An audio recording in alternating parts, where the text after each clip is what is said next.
Hello and welcome to the Lost Art Podcast. I'm Paul and I'm here with Gar. You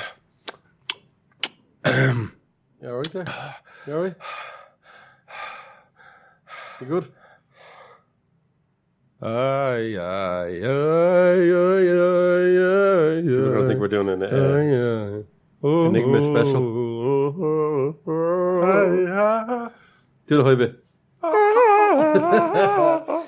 Today we are doing duets. Best duets, or our favourite duets. Not best. duets. We don't duets. Yeah. We should have done the intro together. Like Oh yeah. I was thinking about that. Then I was like, the hassle of doing that now is ludicrous. Our favourite duets. We were going to think about doing duets for a while, so we decided this would be a good time. Quite possibly is one of the first ideas we ever had for a podcast. Yeah, possibly. And I have to say, off. I really like the playlist. I like listening to this straight through. It's fucking wonderful. It's a great playlist. It is. It's wonderful. All of our playlists obviously are great. They're not really. Well, not the abominations or the worst lyrics or the... Yeah, but well, this one is good. This is very good. I enjoyed making this one. I do like a good duet. There was a bit of a power struggle as well for a few of them. Which Well, we had I to do a harsh draft on this, Yeah. because we knew we'd have some ones that we were going to want that the other person wanted. Surprisingly enough as well, I'm gonna call it. There's I found it very hard to get information on a lot of these songs.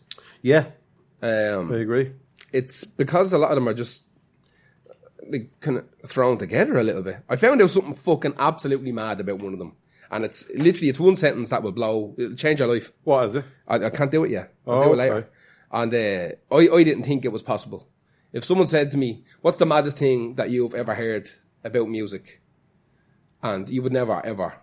You'd never pull this out of the bag. It's that fucking mad. Cool. Well, I look forward to hearing that. It's way later, and it's on the absolute black sheep of this playlist. Right. Is what it is. Okay. So I think you're first. So who's your first one? Nick Cave and the Bad Seeds and Kylie Minogue. I'm not going to say you didn't steal this one from Well, what I wanted, but to be fair, it was going to be picked by one of us. There was going to be a row over who got this one, Yeah. and I had to be pulled out of the bag. But it's okay, because I got you back with the next one. So You did, you fucking scumbag me. You're a scumbag for getting me this one. So listen, true. we at least they're both on it. We scumbagged each other, and it's grand. Where do you even start with the song? Jesus Christ. The year. 1996. It's 1996. The 9th studio album by Nick Cave and the Bad Seeds is released. It's called... That year? Yeah. Sorry, I'm going to stop doing that. This is the 6th album. This year? The album is called Murder Ballads. Yeah, Every song on the album is about killing people or being killed in some... That lends itself well to the name. Yes, it I does. find. Yes, it does. So Nick Cave and Bad Seeds were formed in 1983 in Melbourne, right? Australia. Australia. Yeah. This is the lead single from that album.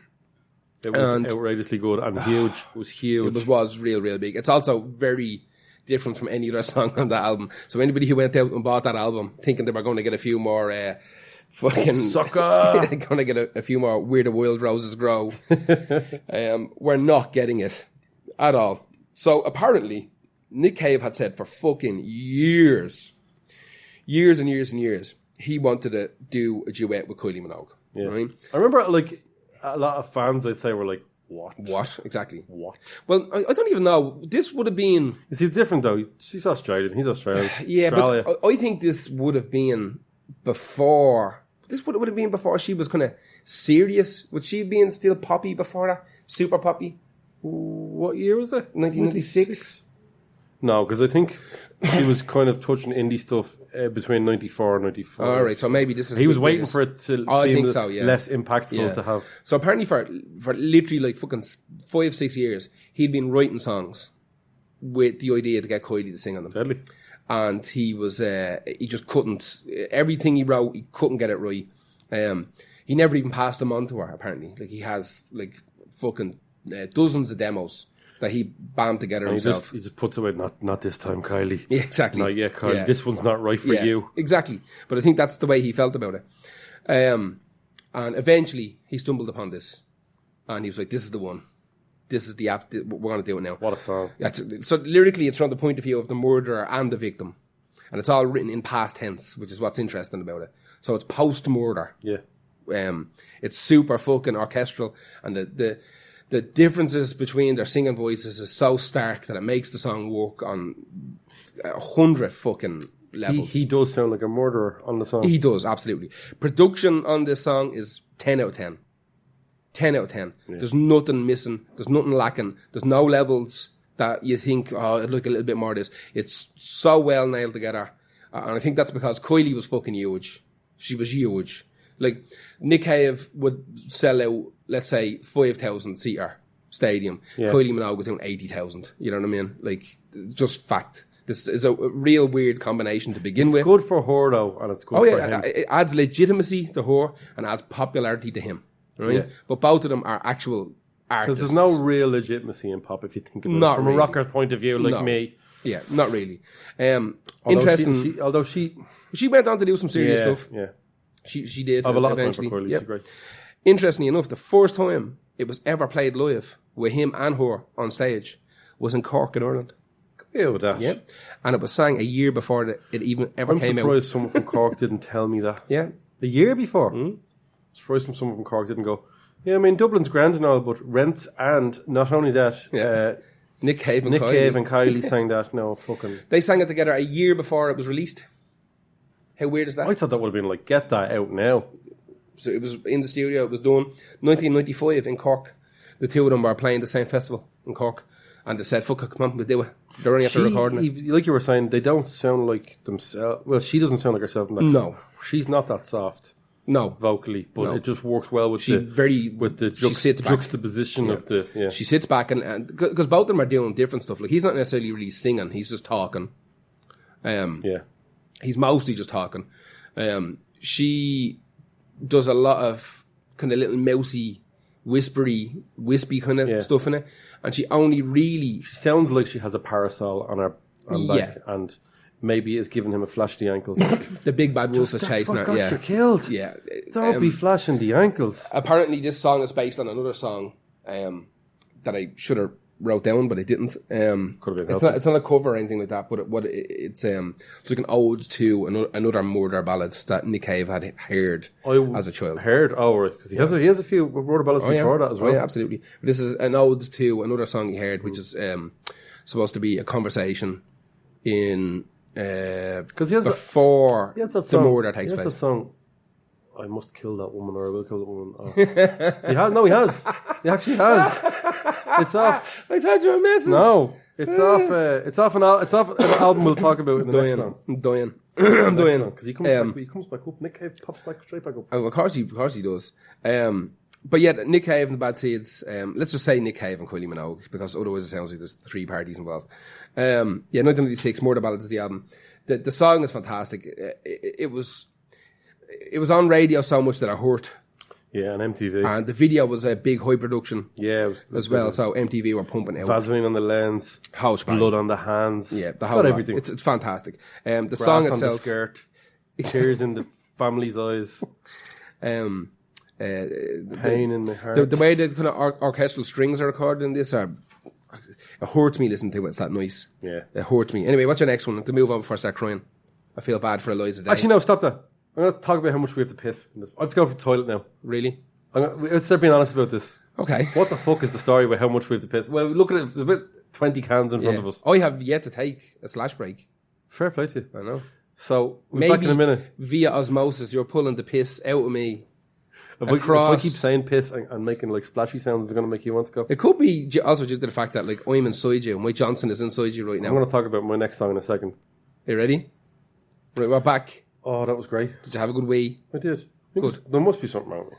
Or I think we discussed it. Or I'm standing up, it's not that bad. I'm sitting down drinking beer. And once you break the seal. Maybe we need maybe we need tall stools. Maybe we need little bags. Piss bags.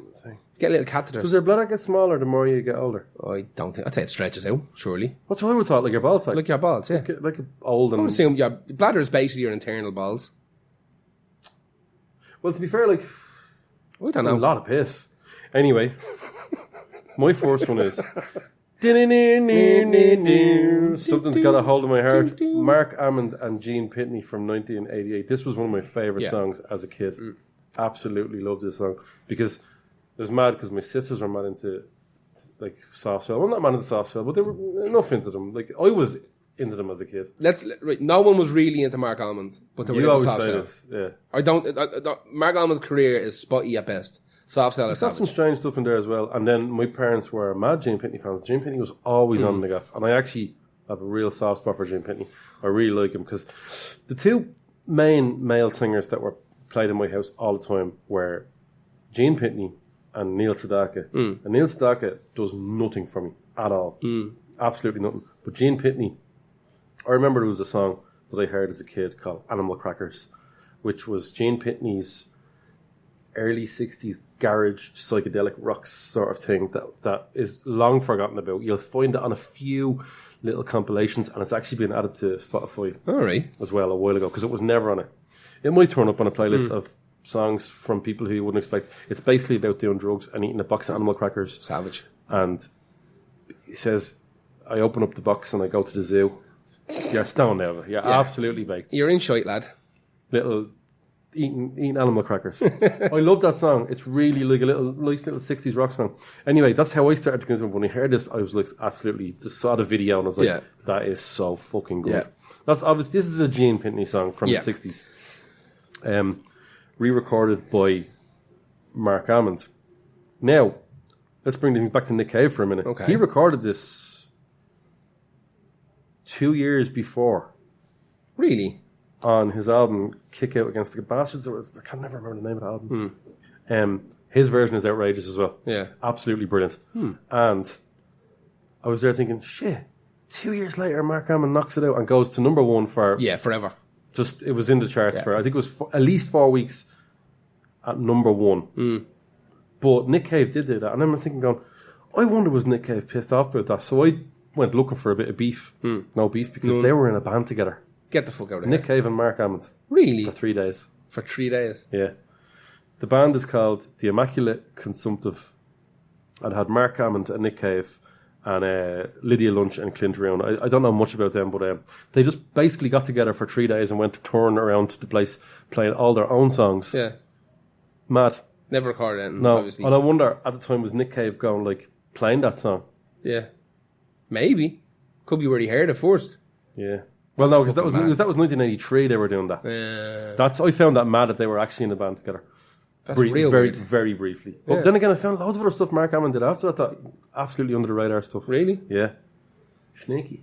He's a snaky whore. Snaky lad. Loves putting out little mad records that you don't associate with. Anyway, well, maybe he would prefer they were associated with him, what with his name being on them. Yeah. So what happened was, Gene Pitney was in the UK when that song came out, when Mark Almond's version, he released it on his own. Okay. Did you know that? I didn't know that. No. Mark Almond released it on his own, and a year before this version came out, and being the sneaky whore that his agent was probably like, how do we sell more fucking tickets to your fucking English show or whatever? We need to get you into the studio. So they went into the studio and recorded his parts and gave it to Mark Almond and said, would you do a duet version of it? Yeah. Which is the one that appears on the album now. All right. They never met during the recording. Really? No, because he had to... He was in Bristol, right, at the time. He had to shoot over to London at 10 in the morning to record the vocals 3 or 4 times. Then we went back up to the north to sing it. Bristol in the north? Bristol's on the That's how Bristol West would have Coast. been. Yeah. Anyway, then he heard the version with the two of them singing together, and he absolutely fell in love with it. Really? So that's absolutely brilliant. Yeah, Great. Um, He died in the UK as well. he did it in Wales. Yeah, he did. Yeah, Had a fucking banger. had a banger in Wales. Yeah. It's all the fried food. Probably. I don't know. Maybe. He's also Is there food in Wales? Well, I've been to Wales and never eaten anything have in a Wales. version of whatever haggis. They don't eat that shite. No, but Scotland has haggis and mad stuff. I'd say I don't know what Wales has. The worst, actually, that's a lie. I have eaten in Wales. The worst food I ever had in my entire life was in Wales. Is that what made you think about that? Yeah, a little bit. Yeah. A little bit. That's fair.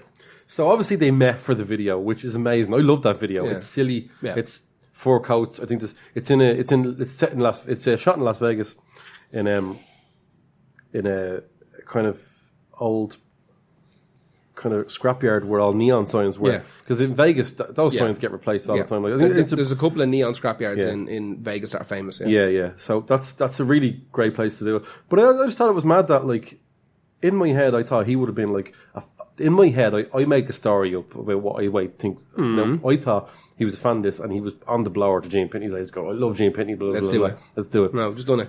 Just did it. And then his agent was the one that went, now I'd say the rest of that tour. Now, I don't know when it came out. Maybe whatever. Let's say the next tour